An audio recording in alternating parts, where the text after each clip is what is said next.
चलो यहाँ ध्यान दो।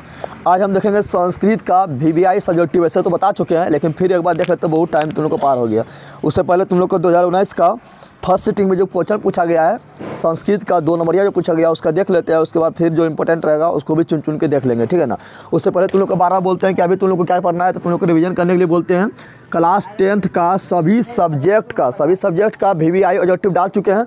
वो 18 को वीडियो है, ठीक है। लिखा है क्लास 10 का मोस्ट VVI ऑब्जेक्टिव लिखा है 18 वीडियो है।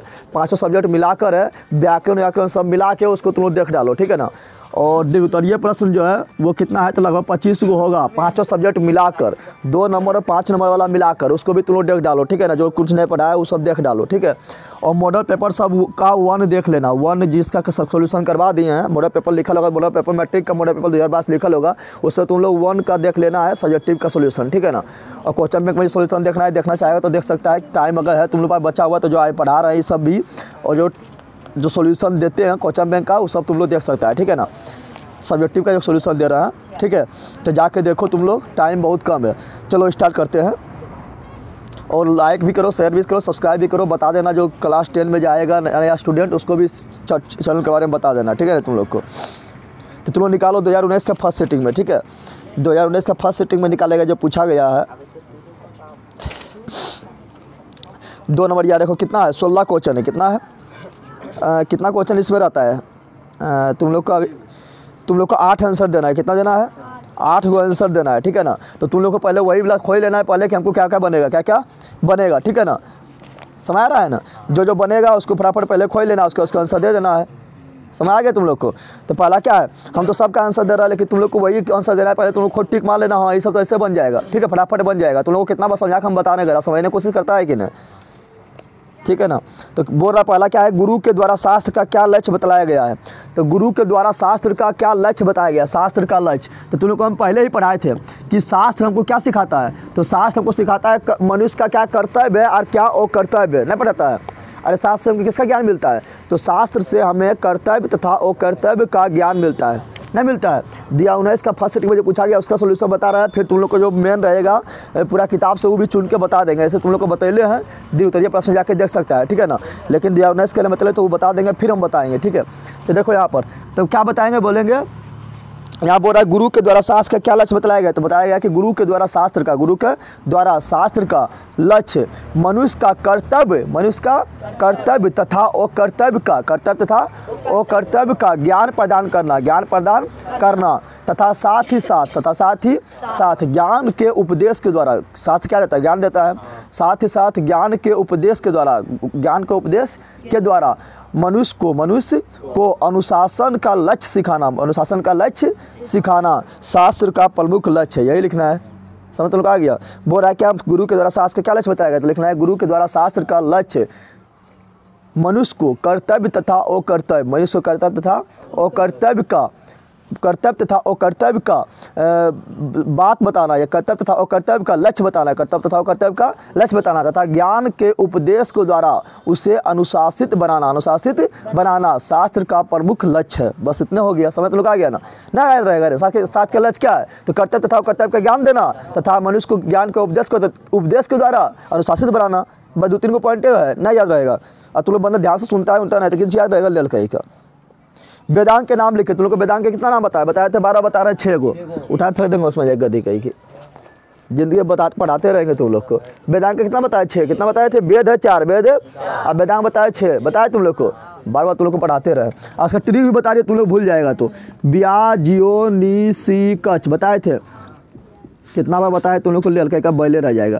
ट्रिक बताए थे, अब पूछेगा तो इस लोग को चलो छोड़ देना, ले रह जाएगा। अब वहाँ पर ट्रिकवा नहीं लिख देना है, वहाँ ट्रिकवा मने में बोल रहा है, ऐसे छोबो निकाल देना है। व्यास से व्याकरण, व्यास से लिखना है। वेदांग का 6 अंग होता है, वेदांग का 6 अंग इस तरह लिखना है। वेदांग का निम्नलिखित 6 अंग होता है, फिर 1 नंबर देखिए व्याकरण, क्या व्याकरण।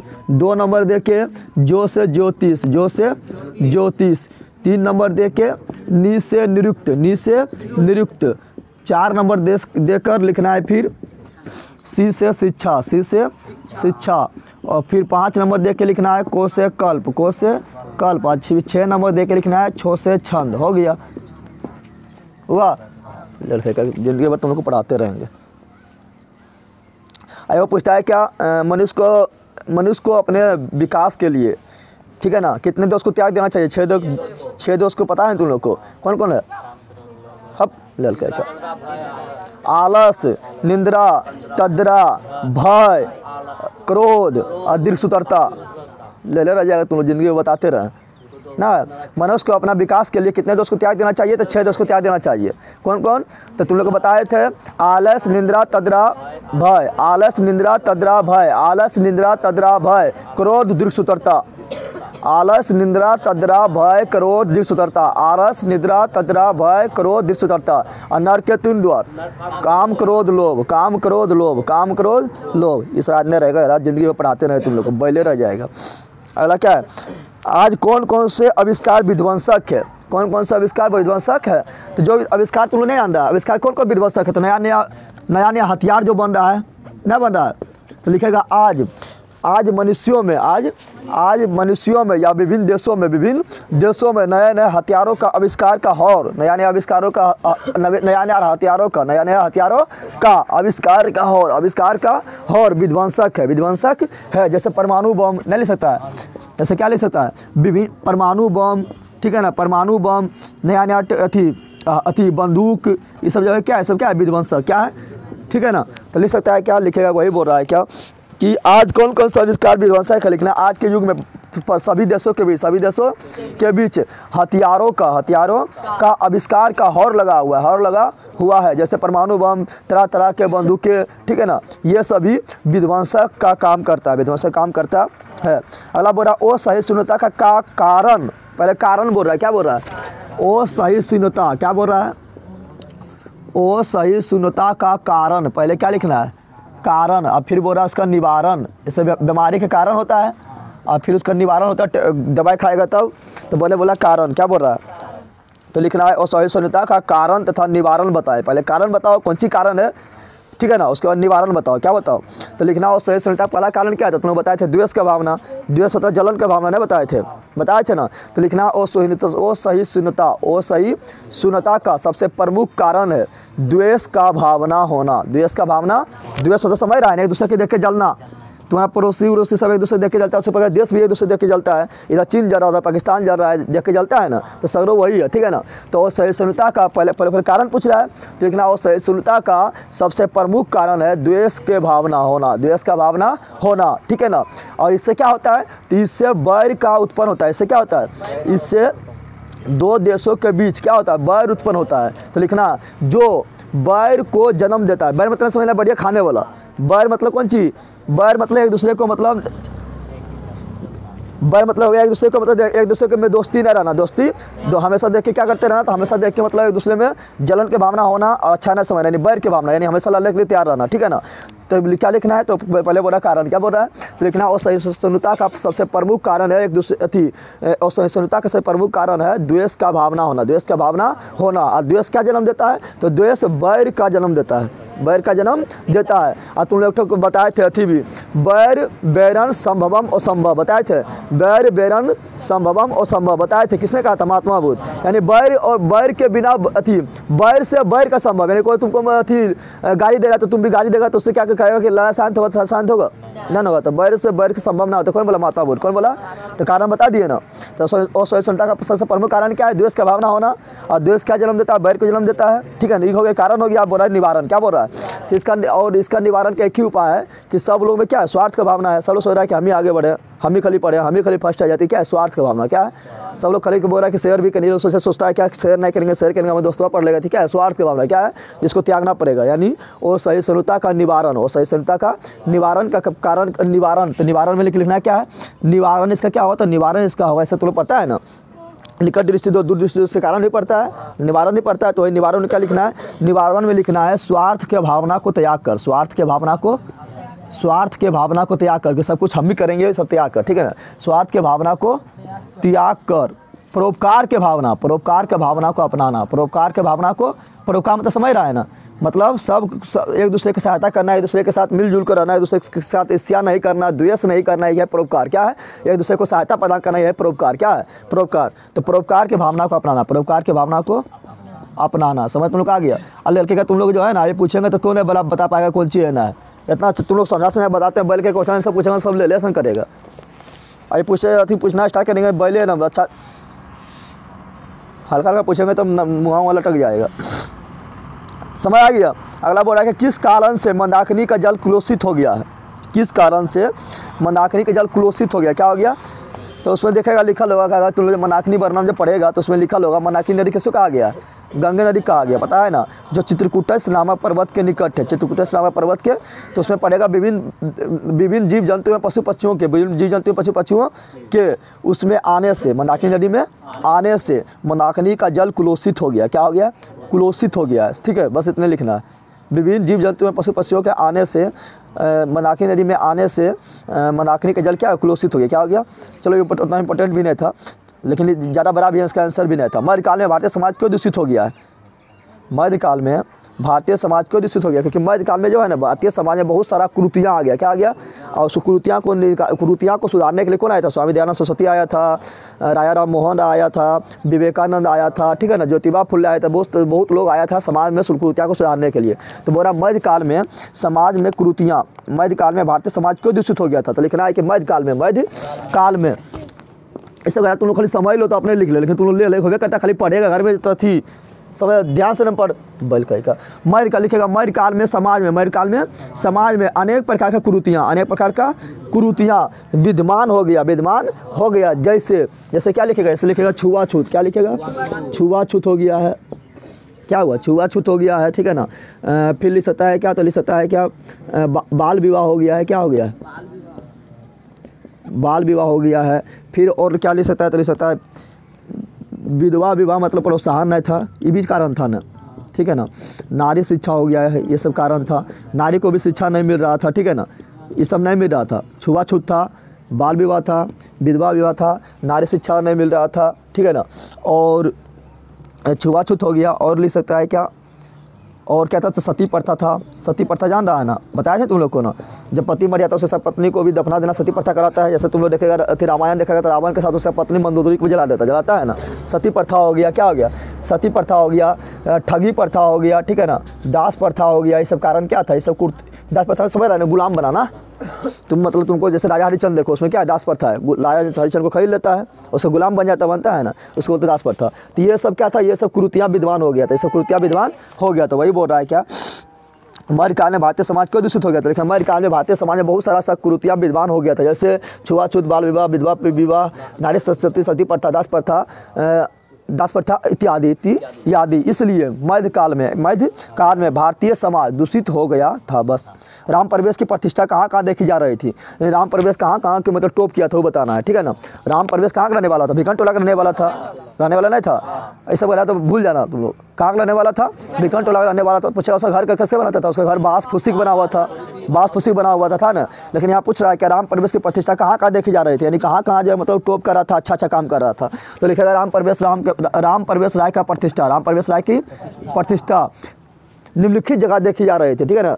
तो लिखेगा राम प्रवेश राय कहाँ अब टॉप किया था? तो विद्यालय, क्या?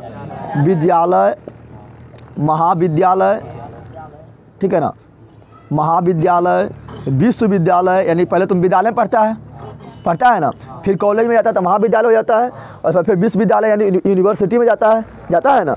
उसके बाद विश्वविद्यालय हो गया, फिर राज्य स्तरीय परीक्षा, राज्य स्तरीय जो एग्ज़ाम होता है उसमें, फिर केंद्र स्तरीय परीक्षा, सभी जगह क्या कर रहा है? टॉप कर रहा था, ठीक है ना। तो वही बोल रहा है क्या? बोल रहा है कि राम प्रवेश की प्रतिष्ठा कहाँ देखी जा रही है? तो लिखा राम प्रवेश राय की प्रतिष्ठा विद्यालय, महाविद्यालय, विश्वविद्यालय, राज्य स्तरीय परीक्षा और केंद्र स्तरीय परीक्षा इत्यादि जगह देखी जा रही थी। बस हो गया। नरक के कितने द्वार है बतावे किए हैं? 3 गो, काम क्रोध लोभ। तुम लोग इतना बता रहे हैं, तुम लोग को यहीं याद करा, लेकिन तुम लोग पूछेगा तो कुछ नहीं बता पाएगा। दुनिया पर मौजूद कर बंदर से नहीं करना। यहाँ पर नरक के कितना द्वार है? 3 गो, काम क्रोध और अपना उत्थान चाहने वाला मनुष्य को कितना दोष को त्याग देना चाहिए? 6 गो। कौन को बताइए तो फिर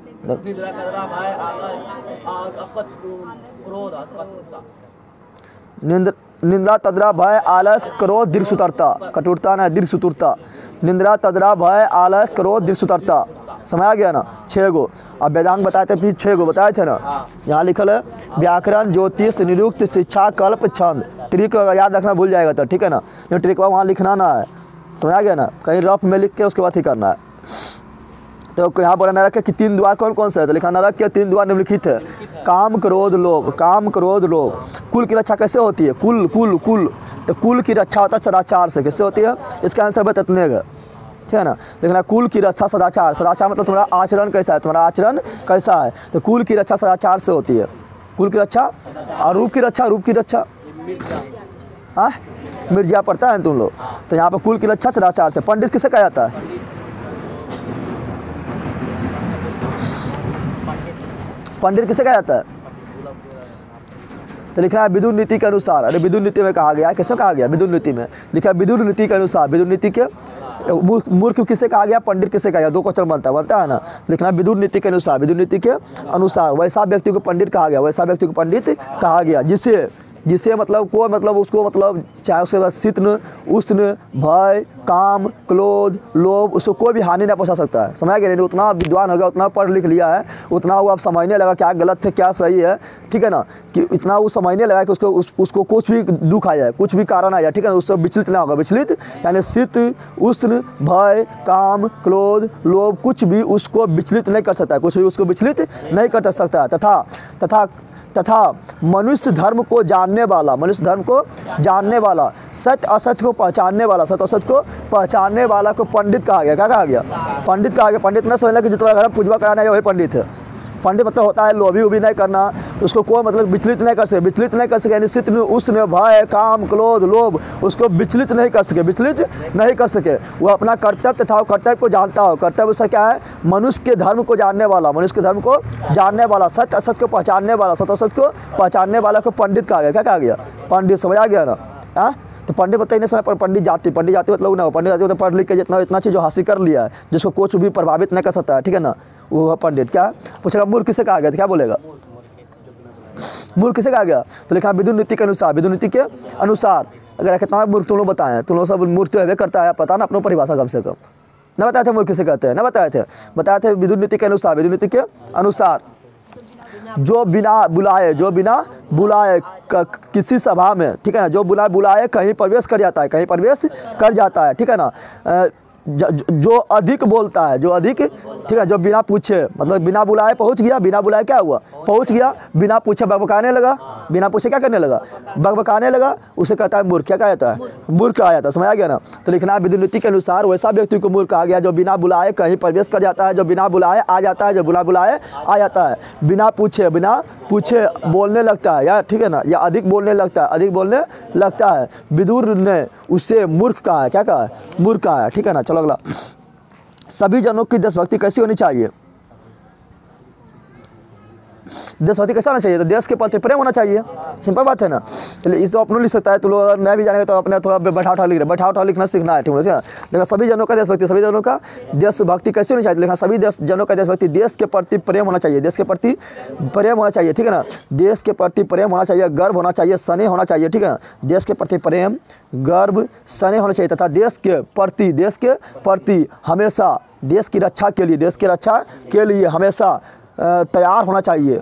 देश की रक्षा के लिए देशभक्ति मतलब क्या हुआ कि अपना देश के ऊपर कोई संकट आए, कोई हमला करेगा तो उसको पीटने के लिए तैयार रहेंगे। तो देश की रक्षा के लिए, अपने जान के न्यौछावर करने के लिए हमेशा तैयार होना चाहिए। यही लिखना है। क्या लिखना है, तो बोल रहा है क्या, सभी जनों की देशभक्ति कैसे होनी चाहिए, सभी जनों की देशभक्ति, देश के प्रति प्रेम, प्यार, स्नेह होना चाहिए, गर्व होना चाहिए तथा देश की रक्षा के लिए हमेशा अपने जान के न्यौछावर करने के लिए तैयार होना चाहिए। बस हो गया। अगला, हमारी मातृभूमि कैसी है, तो पढ़ किया है। हमारी मातृभूमि कैसे है, विशाल, वत्सला और विशाल है, वत्सला है और पवित्र है। नहीं पढ़ा है।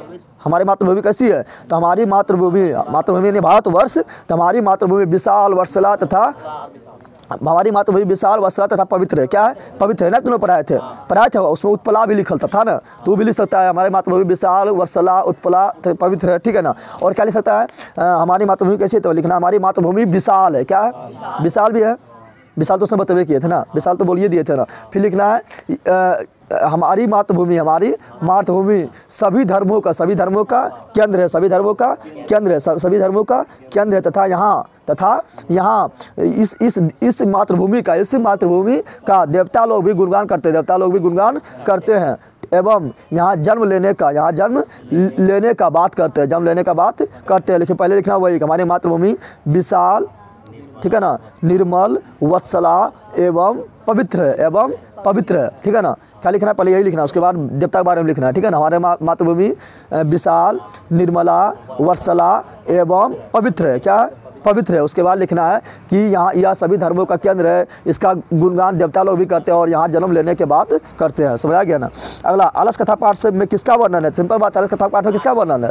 तो अलस कथा पाठ में ये तो सिंपल है, इतना रटना है, अपने दिमाग लगाना थोड़ा सा, कहानी बार बार सुना है तो लिख देना है कि अलस कथा पाठ में आलसियों के दशा के बारे में वर्णन किया गया है, ना बताया गया। अरे पूरा कथवे में तो आलस कथा पाठ है, पूरा कथवे में आलस्य का किस तरह दशा होता है, तो उसी बारे में वर्णन किया गया है। तो लिखना है आलस कथा पाठ में आलसियों के दशा के वर्णन के बारे में चर्चा किया गया है कि किस प्रकार आलस मनुष्य का सबसे बड़ा शत्रु होता है और वह मनुष्य का पतन का कारण होता है। और आलसियों का जीवन दयावान व्यक्ति पर ही निर्भर करता है, इसी के बारे में चर्चा किया गया है। कोई भारी बात है। अब पूछा अलस कथा से क्या शिक्षा मिलता है, तो यही लिख रहा है कि अलस कथा से शिक्षा मिलता है कि आलस सबसे बड़ा शत्रु, ये सब गैर तो लोग अथी है, सबसे बड़ा शत्रु होता है। आलस मनुष्य को नाश कर देता है तथा आलस व्यक्ति का जीवन किसी दयावान व्यक्ति पर ही निर्भर करता है। आलस व्यक्ति अपने लिए खुद कुछ नहीं कर सकता, चाहे उसका जीवन काहे न चले। शिक्षा मिलता है। व्यापति कथा से क्या शिक्षा मिलता है, व्यापति कथा से शिक्षा मिलता है कि हमें कभी भी लोभ नहीं करना चाहिए तथा अहिंसक पशु या अविश्वासी मानव पर कभी भी विश्वास नहीं करना चाहिए। इसे रटना चाहिए, दिमाग में नहीं लगेगा, लिख सकेगा, बैले रहेगा तुम लोग। और क्या है, मंगलम पाठ के आधार पर सत्य का स्वरूप बताएं। मंगलम पाठ के आधार पर सत्य का स्वरूप बताएं। सत्य का स्वरूप तो तुम लोग मंगलम पाठ है पढ़ेगा, तो मंगलम पाठ के जब पढ़ेगा तो सत्य के बारे में उसे बताएगा कि सत्य का मुख हिरण्मय पात्र से ढका हुआ है, और योटी में भी बनता है ना। देखिएगा मंगलम पाठ के आधार पर बताया गया है कि सत्य का मुख हिरण्मय पात्र से ढका हुआ है। सत्य का कभी पराजय नहीं होता है, सत्य की हमेशा जीत होता है, ये सब लिखना है। सत्य की कभी पराजय नहीं होता है, सत्य की हमेशा जीत होती है, जबकि असत्य की पराजय होता है, असत्य की आती पराजय होता है, यही सब लिखना है मंगलम पाठ के आधार पर, ठीक है ना। अगला है चंद्रगुप्त मौर्य के काल में पाटलिपुत्र की रक्षा व्यवस्था कैसी थी। कितना बार तुम लोग बता चुके हैं कि चंद्रगुप्त मौर्य के काल में पाटलिपुत्र की रक्षा व्यवस्था काफ़ी उत्कृष्ट एवं मजबूत थी, बस इतने लिखना है। और इसकी जानकारी किससे मिलता है, इसकी जानकारी मिलता है मेगास्थनीज के पुस्तक इंडिका से। यूनानी राजदूत मेगास्थनीज डायरेक्ट तुम लोग एट्टी में आए कि मेगास्थनी कहाँ राजदूत था, यूनानी का राजदूत था। कौन सा पुस्तक था, इंडिका पुस्तक था। तुम लोग का ध्यान से सुन रहा है ना। तो क्या लिखना है, कहाँ जानकारी मिलता है, लिखना है कि यूनानी राजदूत मेगास्थनीज के पुस्तक इंडिका से जानकारी मिलता है, पता है ना। बस यही लिखना है, कोई भारी बात था, बन गया। लेकिन तुम लोग को बनाना था 8 को, तो इतना चुन के ना बना पाएगा, ले लिया नंबर ले रह जाएगा। तुम लोग हिंदी या संस्कृत देख यहाँ पर सोशल साइंस एक बार रिविजन होता है, तो हिंदी या संस्कृत 2 बार करना है, क्योंकि छोटा सा है। सोशल साइंस में तुम लोग 5 को पढ़ना पड़ता है, और साइंस भी तुम लोग को 4 को पढ़ना पड़ेगा। लेकिन हिंदी और संस्कृत क्या है, 2 को पढ़ना है, ठीक है। तो अपने से भी एक्स्ट्रा कुछ निबंध अपने से भी कुछ एक्स्ट्रा पढ़ सकता है, ठीक है ना। क्योंकि हिंदी में 2 बार रिविजन करती है, सब एक बार नहीं हो समझ रहा है, क्योंकि छोटा सा है, छोटा भी 100 नंबर का है, नंबर तो उतने हैं सब में, तो क्या इसको छोड़ देंगे क्या। तो संस्कृत को तो तुम लोग पढ़ते रहो, जट्टी वही सब इस तरह पढ़ते रहो जो हम बता दिए, ठीक है ना। मॉडल पेपर में बताया, तो सब देखते रहो, समझ आ रहा है ना। आई सभी देखते रहो, समझ आ गया तुम लोग को।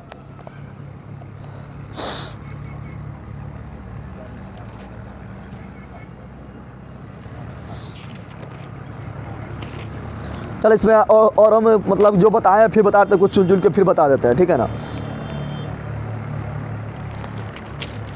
कुछ चुन के बताते हैं। पाटलिपुत्र निकाल लो। इसे पूछा गया पटना के प्रमुख दर्शन स्थल, पटना में क्या दर्शन स्थल है, पूछेगा, नहीं बोल सकता है ना। पूछेगा पटना के प्रमुख दर्शन स्थल लिखो, तो नहीं लिख पाएगा। लिखेगा पहला क्या लिखे, पटना में निम्नलिखित गोल दर्शन स्थल है, पहला गोलघर लिख दो। क्या लिख दो, गोलघर लिखेंगे। तारामंडल लिख दो, तारामंडल से समझ रहा है, वहाँ पर घुसेगा तो तारा चंद्रमा उतना सब सबको रह रहेगा रूमा में, ठीक है ना, लाइट के द्वारा तारामंडल। क्या लिखेगा? तारामंडल लिख दो। फिर क्या लिखा? संग्रहालय लिख दो। क्या लिख दो? संग्रहालय। सब घूमने की जगह ना है, दर्शनीय स्थल मतलब घूमने का जगह, दर्शनीय स्थल मतलब घूमने का, संग्रहालय लिख दो। फिर चिड़ियाघर है ना, तो उसको बोलते हैं जैविक उद्यान। क्या बोलते हैं? अरे संजय गांधी राष्ट्रीय जैविक उद्यान ना है, पटना में है, और जो टीवी बनता है, तो जैविक उद्यान घूमने की जगह है ना है, जैविक उद्यान घूमने की जगह ना है। फिर क्या बोल सकता है? उच्च न्यायालय, अरे उच्च न्यायालय पटना में ना है, तो उच्च न्यायालय बोल सकते हैं। फिर सचिवालय बोल सकते हैं। क्या बोल सकते हैं? सचिवालय बोल सकते हैं। तो वही बोल रहा है क्या, पटना में। फिर तुम लोग बोल सकता है क्या, तो गुरुद्वारा ना है, गुरु गोविंद सिंह का जन्म वहीं पर हुआ था ना, तो गुरुद्वारा भी है। क्या है? गुरुद्वारा भी है। ये सब क्या है? घूमने का स्थल। क्या है? ये सब रटने की चीज़ है, ना लिख पाएगा। तो वही बोल रहा है क्या, पटना के मुख्य दर्शनीय स्थल का नाम लिखित करो। तो लिखना है पटना में निम्नलिखित दर्शनीय स्थल है, जैसे गुरुद्वारा, गोलघर, तारामंडल, संग्रहालय, जैविक उद्यान, उच्च न्यायालय, सचिवालय लिख देना है। कोई भारी बात था? चंद्रगुप्त मौर्य के काल में पाटलिपुत्र की रक्षा व्यवस्था कैसे था बता दिए। चंद्रगुप्त मौर्य के काल में पाटलिपुत्र की रक्षा व्यवस्था काफ़ी उत्कृष्ट एवं मजबूत था, काफ़ी उत्कृष्ट एवं मजबूत था, जिसकी जानकारी हमें मेगास्थनीज के पुस्तक यूनानी राजदूत मेगास्थनीज के पुस्तक इंडिका से मिलती है। हो गया, समझ आ गया तुम लोग को। फिर बोला भगवान बुद्ध ने पाटलिग्राम के बारे में क्या कहा है, तो लिखना है कि भगवान बुद्ध ने पाटलिपुत्र पटना के संबंध में क्या कहा, पटना के संबंध में क्या कहा, या पाटलिपुत्र के बारे में क्या कहा, पाटलिपुत्र के बारे में। तो महात्मा बुद्ध, जैसे अभी तुम लोग को थी, महात्मा बुद्ध जिस समय पाटलिपुत्र मतलब प्राचीन काल में महात्मा बुद्ध मतलब बहुत बड़ा अथी था, मतलब भगवान उसको माना जाता था, ठीक है ना। तो जहाँ पर वो आएगा वहाँ तो बहुत बढ़िया जाएगा ना, बढ़ेगा मौत बढ़ेगा। तो वही तो प्राचीन काल में महात्मा बुद्ध पाटलिपुत्र आया था, उसका महत्व बढ़ गया था, ठीक है। और पाटलिपुत्र के बारे में वो 3 बात बोला था। क्या बोला था? 3 बात बोला कि इस शहर को, इस नगर को 3 चीज़ से खतरा रहेगा, 3 चीज़ से खतरा रहेगा। किससे? आग, पानी तथा युद्ध से। आग, पानी तथा युद्ध से। आग, पानी तथा युद्ध से, यही 3 को लिखना है, ठीक है ना। बस हो गया, समझ में आया। क्या लिखना है? महात्मा बुद्ध प्राचीन काल में जब पाटलिपुत्र आया था तो वहाँ का महत्व बढ़ गया था, और वो पाटलिपुत्र के बारे में 3 चीज़ बताया था कि पाटलिपुत्र नगर को हमेशा 3 चीज़ से खतरा रहेगा, आग, पानी, युद्ध। आग, पानी, युद्ध। पानी तो हो गया, गंगा नदी रखता है तबाही पहुँचाता है, लेकिन आग के बारे में जानकारी मिलता है, आग जल्दी नहीं होता, ठीक है। तो आग, पानी, युद्ध, आग, पानी और युद्ध। प्राचीन काल में युद्ध होते रहता था, युद्ध के बारे में बोला था, ठीक है ना। पटना में कोमुन महोत्सव का मनाया जाता है, चलो जानवे करता है। कोमुन महोत्सव का मनाते हैं, तो पाटलिपुत्र में शरद काल में, तो पढ़वे के शरद काल में कोमुन महोत्सव मनाया जाता है, और गुप्त काल में मनाना शुरू हुआ था। ये ऐसे लिख देगा, लिखेगा कब मनाया जाता है? शरद काल में। कब से मनाया जाने लगा, कब से? तो गुप्त काल से, ऐसे लिख देगा। बोला पटना के प्राचीन नाम पूछा जाता है, ऐसे लिख देगा पाटलिपुत्र, कुसुमपुर, पुष्पपुर, नहीं लिख पाएगा, तो ये सब लिख देना है, कोई भारी बात है। फिर पूछेगा विदेशी यात्री कौन कौन आया था। विदेशी यात्री में तुम लोग बतेवे किया है न, बताया था तुम लोग, मेगास्थनीज बताए थे। मेगास्थनीज आया था, मेगास्थनीज यूनान के राजदूत था और चंद्रगुप्त मौर्य के दरबार में आया था, इंडिका नाम पुस्तक लिखा था, तो मेगास्थनीज हो गया। फिर तुम लोग को फायान लिखना है। क्या लिखना है? फायान लिखना है। वैनसुआंग लिखना है। क्या लिखना है? वैनसुआंग लिखना है। इत्सिंग लिखना है। क्या लिखना है? इत्सिंग लिखना है। ये सब चीनी यात्री है। क्या है? चीनी यात्री है। चीनी यात्री ने सुना कि चीनी लेकर आया था, मतलब चीन के था, ठीक है ना। और यहाँ पढ़ने के लिए आया था। हैंसंग तुम लोग देखेगा नालंदा विश्वविद्यालय में पढ़ने के लिए आया था, ठीक है ना। नालंदा विश्वविद्यालय ना, ठीक है ना। पहले नालंदा विश्वविद्यालय जो था भारत का सबसे बड़ा विश्वविद्यालय था, ठीक है ना। तो वहीं पर शिक्षा ग्रहण करने के लिए आया था, ठीक है। तो पूछा कौन कौन पाटलिपुत्र आया था? Megasthenes, Faxian, Xuanzang, Yijing. Megasthenes यूनान का राजदूत था, बाकी भाई तीनों कहाँ था? चीन का था। कहाँ था? चीन के था। समझ आ गया तुम लोग को? ये सभी लिखना को भारी बात है। फिर पूछेगा क्या, पाटलिपुत्र वैभव के आधार पर पटना के वैभव का वर्णन 5 शब्दों में करें। तो ऐसे पाटलिपुत्र के आधार पर पटना के 5 वर्णन पर करें, तो 5 को उसके बारे में लिख देना, पटना के बारे में 5 को लिख देना है, ठीक है ना। बिहार की राजधानी पटना के प्राचीन महत्व है। चलो हटाओ ये बोला। सिख संप्रदाय के लोग पटना नगर क्यों महत्वपूर्ण है? तो लिखेगा सिंपल ही, ये तुम लोग का अभी बोल देगा, क्या बोलेगा कि सिख संप्रदाय के 10वें गुरु गोविंद सिंह का जन्म पटना साहिब में हुआ, जहाँ उसका गुरुद्वारा बना हुआ है। इस प्रकार सिख संप्रदाय के लिए पटना प्रमुख केंद्र है। पटना क्या है? प्रमुख केंद्र। बस हो गया है, समझ लो, हो गया। अगला देख, अल्लाह ताला के कर्मचारियों ने आरसीयू की परीक्षा क्यों और कैसे ली? अल्लाह ताला के कर्मचारियों ने आरसी की परीक्षा क्यों और कैसे ली? तो सुनो, इलाटने चीज़ है, दिमाग सिंपल है। क्यों परीक्षा लिया? क्योंकि उसमें जो है मतलब जो आरसी लोग नहीं भी था, यानी बनावटी आरसी लोग भी उसमें शामिल हो गया, सुख सुविधा देख के कि आरसी लोग कुछ ना करता, इतना अच्छा खाने पीने मिल रहा है, चल हम सब हो जाइए आरसी बहाना करके हम लोग से खाए मिलते फ्री में, ठीक है ना। तो क्या हुआ, तो बनावटी आरसी का नाटक करके उसमें शामिल हो गया था, जिससे क्या हुआ अल्लाह ताला का खर्चा बढ़ गया। अरे तुम लोग शामिल हो जाएगा बहुत लोग तो क्या होगा, अल्लाह ताला खर्चा बढ़ जाएगा। जब अल्लाह ताला खर्चा बढ़ जाएगा तो क्या होगा, करना पड़ेगा, तो परीक्षा लेना पड़ेगा कि कौन सच्चे में आरसी है, तो इसलिए आरसी की परीक्षा लेने के लिए क्या किया, आग लगा दिया। जब आग लगाए तो 4 आरसी बचा, बाकी सब भाग हो गया। इसके बारे में लिखना है, तो बोल रहा हूँ वही कि अल्लाह ताला के कर्मचारियों ने आरसी की परीक्षा क्यों और कैसे ली। तो लिखना है कि अल्लाह ताला में आरसियों के सुख सुविधा को देखकर बनावटी आरसी लोग भी उसमें शामिल हो गया, जिससे अल्लाह ताला का खर्चा बढ़ गया। इससे निपटने के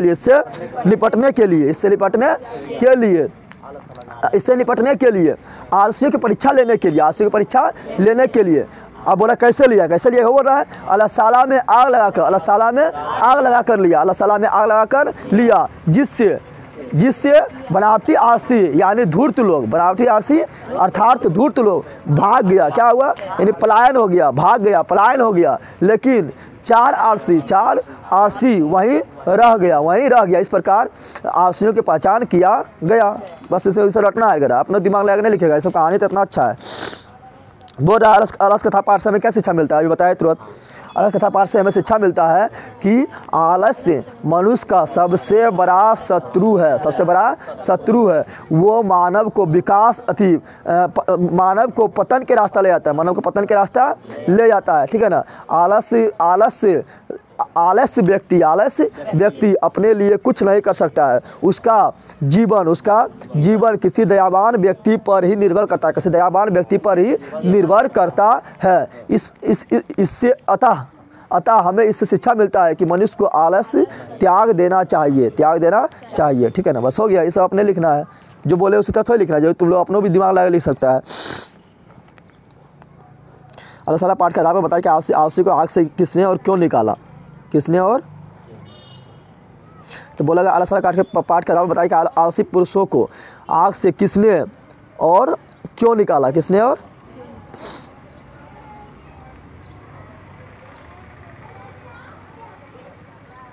तो लिखना है, ऐसे लिख देगा, नहीं लिख पाएगा। आलसी पुरुषों को आग से किसने और क्यों निकाला, तो लिखेगा अल्लाह ताला पाठ के आधार पर आलसी पशु बोल दिया। आलसी पुरुषों को अल्लाह ताला से वहाँ के कर्मचारी या नियोगी पुरुष उसको बोलेंगे, कर्मचारी बोलेंगे या नियोगी पुरुष बोलेंगे, क्या बोलेंगे। तो जो पहले कौन निकाला पूछ रहा है ना, तो लिखेंगे वहाँ के कर्मचारी लोग उसके बाल खींचकर निकाला। और बोल रहा है क्यों निकाला, तो लिखना है चूँकि अल्लाह ताला में आलसियों की परीक्षा लेने के लिए आग लगा दिया गया, जिसमें से सभी धूर्त आलसी लोग यानी बनावटी आलसी लोग 1 2 3 हो गया, यानी भाग गया, लेकिन 4 आरसी नहीं भागा और अपने में बोल रहा था कि कोई आग को आके बुता दे, कोई देह पर कंबल डाल दे, कोई पानी डाल दे। लेकिन क्या मतलब उसको भागने का डरना है, उठ ना सकता, इतना आलसी को उठ ना सकता है। कोई आके कंबल डाल दे, पानी डाल दे, ये क्या आग बुती है, लेकिन उठ नहीं सकता। ये बोल रहा था। इसे देखते हुए वहाँ के लोग देखा, बोला पगल भाई चारों मर जाएगा, ठीक है ना। तो वहाँ के लोग देखते हुए सोचा कि इसको नहीं बचाएंगे तो मर ही जाएगा। तो जिससे क्या हुआ, उसे चुरकी पकड़ के बाल पकड़ के घसीट के बाहर निकाला, यही लिखना है। आलस वाला पाठ में वास्तविक आलसियों की पहचान कैसे हुई बता चुके हैं, आग लगा कर किया गया, जिससे क्या हुआ धूर्त आलसी लोग भाग गया और जो मेन आलसी था वहीं रह गया। ये तो ऐसे लिख देगा, नहीं लिख पाएगा। फिर पूछा अल्लाह ताला में आग लगने पर क्या हुआ, तो क्या हुआ धूर्त आलसी लोग भाग गया, बनावटी आलसी लोग वहीं हो गया, फिर उसे चुटकी पकड़ के बाहर निकाला है। समझ ना, केस पकड़ के लिखना है, ये सब तो ऐसे लिख देगा, नहीं लिख पाएगा। और अल्लाह के लेखक कौन है, विद्यापति है, ठीक है ना। और यहाँ पर मंत्री कौन था, बिलेश्वर था। मिथिला के मंत्री कौन था, बिलेश्वर था। बिलेश्वर कैसा मंत्री था, दयावान था, दानी था, नहीं था, दयावान था, दानी था, ठीक है ना। पूछेगा अल्लाह ताला पाठ के क्या संदेश मिलता है, तो शिक्षा क्या मिलता है, संदेश क्या मिलता है, दोनों के। अरे क्या शिक्षा मिलता है, क्या संदेश मिलता है, वही ना, संदेश वही मिलता है। मनुष्य को आलस कभी नहीं करना चाहिए, क्योंकि आलस सबसे बड़ा शत्रु है, वह मनुष्य को पतन की ओर के रास्ता ले जाता है। अल्लाह ताला व्यक्ति का जीवन दयावान व्यक्ति पर ही निर्भर करता है, वो अपने लिए कुछ भी नहीं कर सकता है। बस हो गया, समझ तो आया। संस्कृत साहित्य लेखिका बोला है आधुनिक काल की किन्हीं 3 संस्कृत लेखिकाओं के नाम लिखे, तो लिख देगा। लेकिन आधुनिक काल की 3 संस्कृत लेखिका का नाम ऑब्जेक्टिव में पूछ देता है, पूछता है कि निम्नलिखित में कौन आधुनिक काल की 3 संस्कृत लेखिकाएँ हैं, पूछता है ना। तो याद रखना 3 गो है, कौन है? पुष्पा दीक्षित, वर्णमाला भवलाकर और मिथिलेश कुमार मिश्र। क्या बोल रहा है? पुष्पा दीक्षित, वर्णमाला भवलाकर, खाली वर्णमाला याद रखना, भवलाकर हटा। तो पुष्पा दीक्षित आई पुष्पा दीक्षित तुम लोग क्या रहेगा? पुष्पराज हो रहा है, झुकेंगे ना हो रहा है। तो पुष्पा दीक्षित, वर्णमाला आई उठो मिथिलेश कुमार मिश्र, इसी बारे में पूछता है ना। मिथिलेश कुमार मिश्र के बारे में तुम लोग ऑब्जेक्टिव में पूछता है कि निम्नलिखित है कौन आधुनिक काल के संस्कृत लेखिकाएँ हैं, तो उसमें रहता है मिथिलेश कुमार मिश्र, रहता है ना। तो मिथिलेश कुमार मिश्र याद रखना। फिर विजयांग कौन थे? उनका समय क्या माना जाता था? तो लोग बतवे किए हैं, विजयांग जो था लौकिक संस्कृत साहित्य के लेखिका था और उसका समय जो माना जाता है वो 8वीं सदी माना जाता है। क्या माना जाता है? 8वीं सदी माना जाता है। उसका सर्व शुक्ला सरस्वती भी कहा जाता है। वही देखो क्वेश्चन पूछा गया कि विजयांग को सर्व शुक्ला सरस्वती क्यों कहा गया? तो लिखना है क्या? विजयांग लौकिक संस्कृत साहित्य में बताइए कि अभी लौकिक संस्कृत साहित्य में विजयांग का योगदान अभूतपूर्व था, यानी उसका योगदान इतना ज़्यादा था कि जैसे लग रहा था उसमें सरस्वती का वास हो रहा है, समझ रहा है ना। तो लिखना है लौकिक संस्कृत साहित्य में विजयांग का योगदान अभूतपूर्व था। विजयांग की असाधारण प्रकाश था, यानी उसमें जो साधारण प्रकाश था नहीं था, वो साधारण था, यानी इतना पढ़ा लिखा था, इतना उसमें ज्ञान था, इतना उसमें विचार था, ज्ञान था, नॉलेज था कि वो साधारण प्रकाश था। लिखना है क्या? लिखना है लौकिक संस्कृत साहित्य में विजयांग का योगदान अभूतपूर्व था तथा विज्ञान की असाधारण प्रकाष्ठा को देखते हुए डांडी ने विज्ञान को सर्व शुक्ला सरस्वती कहा था। समझ गए तुम लोग को? क्या लिख रहा है? लौकिक साहित्य में विज्ञान का अभूतपूर्व योगदान था तथा विज्ञान की असाधारण प्रतिभा को देखते हुए दंडी ने विज्ञान को सर्व शुक्ला सरस्वती कहा था। समझ आ गया ना? और ये बनता है किसने कहा? दंडी ने कहा। किसे कहा? सर्व शुक्ला सरस्वती को कहा। समझ तुम लोग आ गया? तो ये सब लिखना है। समझ तुम लोग आया रे? संस्कार से भी क्वेश्चन पूछता है ना। पूछेगा संस्कार कितना हम लोग का 16 है। संस्कार हम लोग कहाँ कब शुरू होता है? तो जन्म से पहले संस्कार शुरू हो जाता है। कब तक चलता है? तो मर जाएगा तो वो संस्कार चलता है ना। मरने के बाद कौन संस्कार होता है? अंत्येष्टि संस्कार होता है। संस्कार कितना हम लोग का 16 है, ठीक है ना। तो वही संस्कार के बारे में क्वेश्चन पूछता है, ठीक है ना। मनुष्य के जीवन में संस्कार की क्या उपयोगिता है? तो क्या उपयोगिता है? तो देखो यहाँ पर हम सगरों संस्कार ना है, कहीं भारत में ही संस्कार देखने को मिलेगा। क्या मिलेगा? भारत में ही संस्कार देखने को मिलता है। संस्कार क्या सिखाता है? मनुष्य को अच्छा रास्ता पर चलने सिखाता है। मनुष्य क्या गलत है क्या सही है वो बताता है।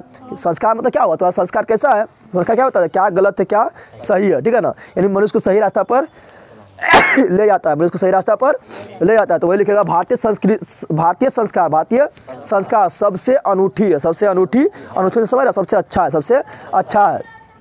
यह मनुष्य के जन्म से पहले शुरू हो जाता है तथा मृत्यु के बाद तक होता है और यह मनुष्य के कर्तव्य तथा अकर्तव्य के बारे में बताता है, ठीक है ना।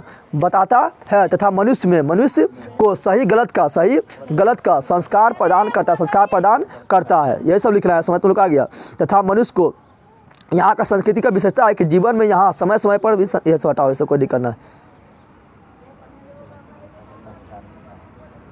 हाँ, ये लिखेगा फिर संस्कार व्यक्तित्व की रचना करता है तुम्हारा व्यक्तित्व कितना होगा? चोर बनेगा, डाकू बनेगा, क्रिमिनल बनेगा कि अच्छा नहीं बनेगा? नहीं, तुम्हारे संस्कार जो है व्यक्तित्व की रचना करता है, ठीक है ना। और प्राचीन संस्कृति का ज्ञान संस्कार से उत्पन्न। हम लोग को जो प्राचीन संस्कृति है इसका ज्ञान किससे मिलता है? संस्कार से ही मिलता है ना। रहता है पंडित जाएगा कथा होता पढ़ेगा, ये करो वो करो, तो क्या है? प्राचीन काल से होते आ रहा है। तो प्राचीन संस्कृति का ज्ञान हमें संस्कार से ही मिलता है। संस्कार मानव में क्या करता है? संस्कार मानव में क्रमशः परिमार्जन तथा दोषों को दूर कर सद्गुण का विकास करता है। ये सब लिखना है। क्या लिखना है?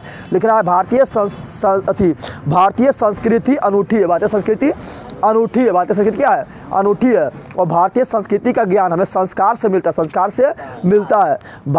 भारत में संस्कार मनुष्य के जन्म से पहले शुरू हो जाता है और मृत्यु के अंत तक चलता है। मृत्यु के बाद भी चलता है। संस्कार मनुष्यों को मनुष्य का व्यक्तित्व का निर्माण करता है, व्यक्तित्व का निर्माण करता है तथा उसे सही सत्य असत्य का ज्ञान प्रदान करता है, ज्ञान प्रदान सत्य असत्य कर्तव्य और कर्तव्य, सत्य असत्य कर्तव्य और कर्तव्य का ज्ञान प्रदान करता है, ज्ञान प्रदान करता है तथा उसके दोषों को त्याग कर उसमें सद्गुण का विकास करता है। बस यही संस्कार का महत्व है, समझ आ गया तुम लोग को, यही उपयोगिता है।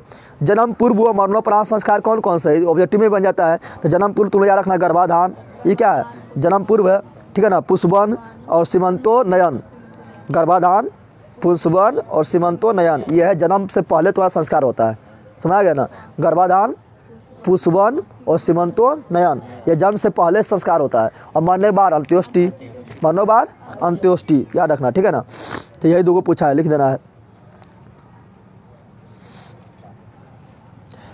एक ऑब्जेक्टिव पूछा था कि शैशव संख्या कितना है, 6 गो है, कितना है, इसमें 5 गो दिले है, 6 गो है, कितना है, 6 गो लिखना है, ठीक है। कौन कौन है, तो जात कर्म, नामाकरण, निष्कर्मण, अन्नप्रशन, चूड़ाकर्म, कर्मवेद, इसे बताओ, लेकिन 6 गो है, कितना है। भारतीय संस्कार के नाम लिखें, भारतीय संस्कार का ये उतना नाम थोड़े पूछता है, पूछेगा भारतीय संस्कार क्या होता है, 16 होता है। और क्या शिक्षा मिलता है, यानी उसका क्या उपयोगिता है, तो ये बताइए कि क्या उपयोगिता है ना, बताए थे, हाँ वही लिखना है। और किसान के गोदान संस्कार जो है किसान संस्कार के अंतर्गत ही आता है, पता है तुम लोग को। और ये आता है कब, तो ये आता है विवाह के बाद आता है ना, जब तुम लोग गृह जीवन में प्रवेश करता है, गृह संस्कार के बाद आता है ना, तो याद रखना।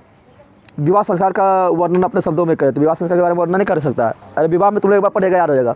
विवाह संस्कार से लोग क्या होता है, तो गृहस्थ जीवन में प्रवेश करता है, ना करता है, गृहस्थ जीवन में प्रवेश करता है, तो वही बोला विवाह संस्कार का वर्णन अपने शब्दों में करे तो लिख देना है कि विवाह संस्कार के अंतर्गत लोग गृहस्थ जीवन में प्रवेश करता है।